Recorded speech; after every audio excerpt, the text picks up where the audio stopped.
राजस्थान में मुख्यमंत्री अशोक गहलोत और सचिन पायलट के बीच जारी कलह अब कुछ हद तक सुलझती हुई नजर आ रही है। ऐसा इसलिए कहा जा रहा है कि कांग्रेस हाईकमान की मध्यस्थता के बाद सचिन पायलट के तेवर कुछ नरम पड़े हैं, जो कांग्रेस के लिए शुभ संकेत माना जा सकता है, क्योंकि राजस्थान में इसी साल विधानसभा चुनाव होने वाले हैं और दोनों नेताओं के बीच विवाद के निपटारे के बाद पार्टी ने चैन की सांस ली है। कांग्रेस के कद्दावर नेता सचिन पायलट ने न्यूज एजेंसी पीटीआई से शनिवार को कहा कि वह अशोक गहलोत के साथ अपने झगड़े में माफ करने और भूलने के लिए तैयार हैं और राजस्थान विधानसभा चुनाव लड़ने के लिए साथ मिलकर आगे बढ़ेंगे। सचिन पायलट ने कहा कि कांग्रेस प्रमुख मल्लिकार्जुन खड़गे ने उनसे कहा कि बीता हुआ समय वापस नहीं आएगा, उन्हें आगे बढ़ना चाहिए। पायलट ने कहा कि उनके शब्द और निर्देश सलाह के समान ही थे। सामूहिक नेतृत्व ही राजस्थान चुनाव में आगे बढ़ने का एकमात्र विकल्प है। कोई भी चुनाव जीतने का दावा नहीं कर सकता, यह टीम भावना की कोशिश से संभव हो सकता है। सचिन पायलट ने राजस्थान चुनाव के लिए उम्मीदवारों के चयन के लिए जीत की संभावना को एकमात्र मानदंड बनाने की वकालत की और युवा नेताओं को मौका देने का आह्वान किया। सचिन पायलट ने कहा कि जब मैं राजस्थान कांग्रेस प्रमुख था तो सभी को साथ लेकर चलने की कोशिश की। अब मुख्यमंत्री के रूप में अशोक गहलोत सभी को साथ लेने की कोशिश कर रहे हैं। आपको बताते चले कि गुरुवार को दिल्ली में सचिन पायलट के साथ पार्टी अध्यक्ष मल्लिकार्जुन खड़गे और पूर्व अध्यक्ष राहुल गांधी ने बैठक की थी।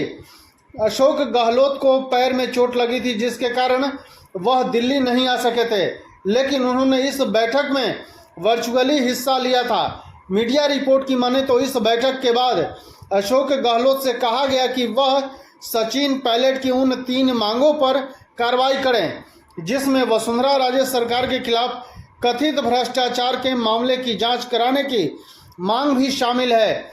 आपको बताते चले कि साल 2018 में राजस्थान में कांग्रेस सरकार बनने के बाद से अशोक गहलोत और सचिन पायलट के बीच जो तनातनी शुरू हुई है वो लंबे समय से सबके सामने है।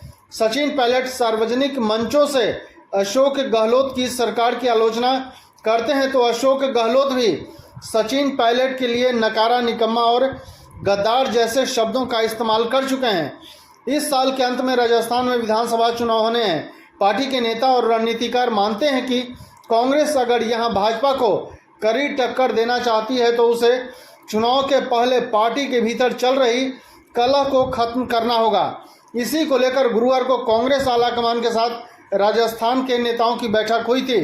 सचिन पायलट इस बैठक में राजस्थान के 28 नेताओं के साथ पहुंचे थे। इस बैठक में राज्य के विधानसभा चुनाव की रणनीति पर चर्चा की गई। बैठक के बाद कांग्रेस महासचिव केसी वेणुगोपाल ने प्रेस कॉन्फ्रेंस की। केसी वेणुगोपाल ने बताया कि कांग्रेस राजस्थान में एकजुट होकर चुनाव लड़ेगी। उन्होंने कहा कि राजस्थान में पार्टी घर घर जाकर राज्य सरकार की जन कल्याणकारी योजनाओं को लोगों के बीच पहुंचाने का काम करेगी। साल 2020 में 19 विधायकों के साथ सचिन पायलट ने बगावत की थी। हालांकि इस विद्रोह को कांग्रेस ने वक्त रहते काबू कर लिया। सचिन पायलट की बगावत के दौरान उनके साथ 22 विधायक मानेसर पहुंचे थे। हालांकि 3 विधायक वापस लौट आए थे। उस दौरान 19 विधायक पायलट के समर्थन में थे। उस दौरान सरकार बचाने के लिए अशोक गहलोत के पक्ष में 80 विधायक थे, जो 34 दिन तक होटल में रहे थे। वहीं राजस्थान में होने वाला चुनाव कांग्रेस के लिए छत्तीसगढ़ जितना आसान नहीं होगा, क्योंकि यहां राजनीतिक प्रतिद्वंदी से पहले पार्टी को आंतरिक कलह पूरी तरह से सुलझानी होगी। धन्यवाद।